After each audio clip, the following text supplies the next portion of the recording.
এই যে দাদার দোকান এটা। এই দেখো এখানে গজা পাওয়া যায়, মিষ্টি পাওয়া যায়, অনেক কিছুই পাওয়া যায়। দেখো দাদা এখানে, এই যে দাদা এখানে। দাদা কেমন আছো? ভালো। তুমি বলছো চোখ বেঁধে আমি আলু কাটতে পারো? এটা পরোটা আলু বন্ধুরা, এটা পরোটা আলু। কালকে সকালবেলাটা এখন রেডি হচ্ছে, রাতের বেলা এখন রেডি হচ্ছে এটা।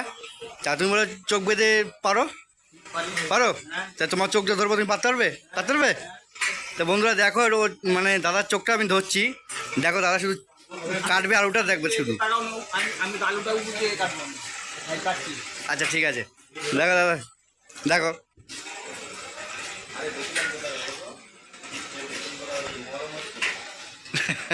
দাদা শুধু মানে এক্সপিরিয়েন্সটা দেখো শুধু একবার।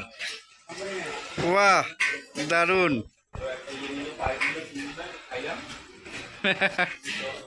একদম দারুণ দারুণ দারুণ, সে এক্সপিরিয়েন্স।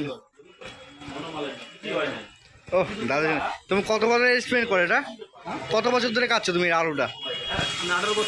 18 বছর। বাহ। তা এই দোকানে কত বছর আছো? এই দোকানে 18 বছর। বাহ।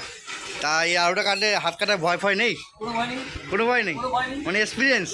বাহ দাদা, দেখো এক্সপিরিয়েন্সটা দেখো একবার শুধু। 18 বছর হয়ে গেল এই আলু কাটছে। দেখো এত আলু কেটে ফেলেছে দাদা সকালের জন্য, পরোটার জন্য।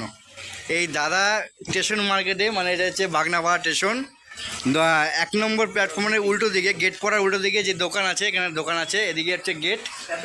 এই দাদা দেখো, দাদা এত মানে এক্সপিরিয়েন্স, মানে চোখ বেঁধে সব কিছু করতে পারে, মানে হাত কাটা কোনো ভয় নেই। এই যে এই দায়ে কাটে আলু কাটতে কাটতে দেখো পছন্দ হবে না। হ্যাঁ, চিংড়ি মাছ হয়ে গেছে কাটতে কাটতে। কিন্তু এই দায়ের প্রচুর ওজন বা প্রচুর প্রচুর দাম, মানে কি প্রচুর ধার।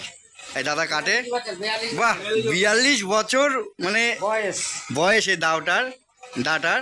তোমার যাই বলো, হাত দা যাই বলো না কেন, এই বড়ি দা যাই বলো, 42 বছর বয়স। এই দাদা কাটলো, আমি শুধু দেখলাম, মানে চোখ বেঁধে, মানে আমি তো দেখলে তুমি হাত দিলাম চোখে, হাত দিয়ে আলুটা কাটলো। এতগুলো আলু কেটেছে দাদা, দেখতেই পাচ্ছ। এত সুন্দর কাটলো দাদা, মানে বলার মতো না। যদি ভালো লাগে দাদার জন্য একটা লাইক, একটা শেয়ার, একটা কমেন্ট করে দাও। এর থেকেও ভালো ভালো ভিডিও আমি তোমাদের জন্য নিয়ে আসবো। এই দাদার ভিডিও আরও আরেকদিন নিয়ে আসবো। এই যখন আমি এখানে আসবো এই মিষ্টির দোকানে, তখন তোমাদের এই দাদাকে দেখাবো। এই দাদার জন্য একটা শেয়ার করো, একটা লাইক করো। জয় হিন্দ, জয় ভারত।